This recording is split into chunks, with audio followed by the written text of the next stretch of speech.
अहोई अष्टमी की व्रत कथा। एक साहूकार था जिसके 7 बेटे और 7 बहुएं थीं। दिवाली से पहले कार्तिक अष्टमी को सातों बहुएं अपनी इकलौती नंद के साथ जंगल में जाकर खदान से मिट्टी खोद रही थीं। वहाँ स्याहू की माद थी। मिट्टी खोदते समय नंद के हाथ से स्याहू का बच्चा मर गया। इससे स्याहू माता बहुत नाराज हो गई और बोली, मैं तेरी कोख बांध दूंगी। अब नंद अपनी सातों भाभियों से बोली, तुम में से कोई अपनी कोख बंधवा लो। सभी भाभियां ने अपनी कोख बांधने से इनकार कर दी, परंतु छोटी भाभी सोचने लगी कि अगर मैंने अपनी कोख नहीं बंधवाई तो सासू जी नाराज होंगी।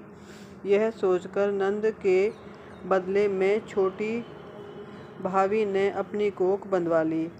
अब इनके बाद उनको जो बच्चा होता वह 7 दिन में मर जाता। एक दिन पंडित को बुलाकर पूछा, मेरी संतान 7वें दिन क्यों मर जाती है? तब पंडित ने कहा, तुम सुरही गाय की सेवा करो। सुरही गाय स्याहू माता की भाईली है।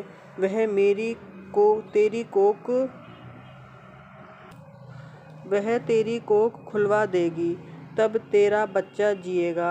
अब वह बहुत जल्दी उठकर चुपचाप स्याहू की गाय की नीचे साफ सफाई कर आती। स्याही गाय ने सोचा, रोज उठकर कौन मेरी सेवा कर रहा है, सो आज देखूंगी। गऊ माता खूब सवेरे उठी, देखती है कि साहूकार के बेटे की बहू उसके नीचे साफ सफाई कर रही है। ओम गऊ माता उससे बोली, क्या मांगती है? साहूकार की बहू बोली, स्याहू माता तुम्हारी भाईली है और उसने मेरी कोख बांध रखी है, सो मेरी कोख खुलवा दो। गऊ माता ने कहा, अच्छा ठीक है। अब तो गऊ माता समुद्र पार साहूकार की बहू को अपनी भाईली के पास लेकर चल पड़ी। रास्ते में बड़ी धूप थी, सो वह दोनों एक पेड़ के नीचे बैठ गईं। थोड़ी देर में एक सांप आया। उसी पेड़ पर गरुड़ पंखनी का एक बच्चा था। सांप उसको डसने लगा। तब साहूकार की बहू ने सांप मारकर ढाक के नीचे दबा दिया और बच्चे को बचा लिया। थोड़ी देर में गरुड़ पंखनी आई तो यहाँ खून देखकर साहूकार की बहू को चोंच मारने लगी।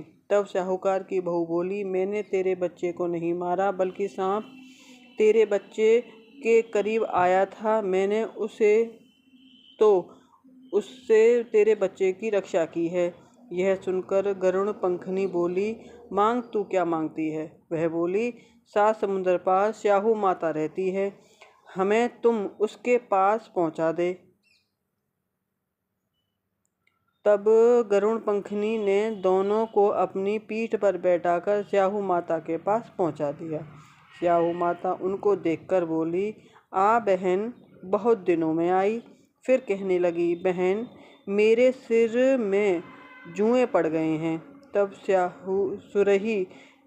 सुरही के कहने पर साहूकार की बहू ने उसकी सारी जुएं निकाल दी। इस पर स्याहू माता प्रसन्न हो गई, बोली, तूने मेरे सिर में बहुत सलाई घेरी हैं, इसलिए तेरे 7 बेटे और 7 बहुएं होंगी। वह बोली, मेरे तो एक भी बेटा नहीं, 7 बेटे कहाँ से होंगे? स्याहू माता बोली, वचन दिया है। तब साहूकार की बहू बोली, मेरी कोख तो तुम्हारे पास बंद पड़ी है। यह सुन स्याहू माता बोली, तूने मुझे ठग लिया। जा, तेरे घर पर तुझे 7 बहुएं मिलेंगी। तू जाकर उजमन करियो, 7 अहोई बनाकर 7 कढ़ाई करियो। वह लौटकर घर आई तो वहाँ देखा कि 7 बेटे बहू बैठे हैं। वह खुश हो गई।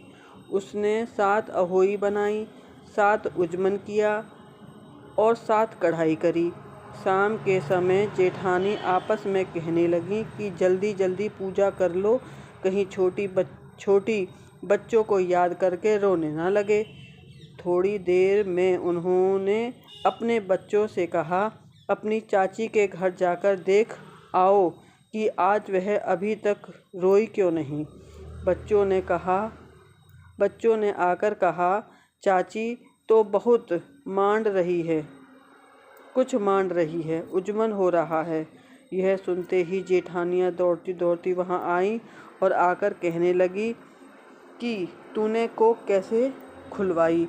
वह बोली, तुमने तो कोक बंधवाई नहीं थी, सो मैंने कोक बंधवा ली थी। अब स्याहू माता ने कृपा करके मेरी कोक खोल दी है। ये स्याहू माता जिस प्रकार उस साहूकार की बहू की कोक खोली, उसी प्रकार हमारी भी कोक खोलना। एक कटोरी में गेहूं के दाने या फिर हल्दी चावल लेकर कहानी सुने।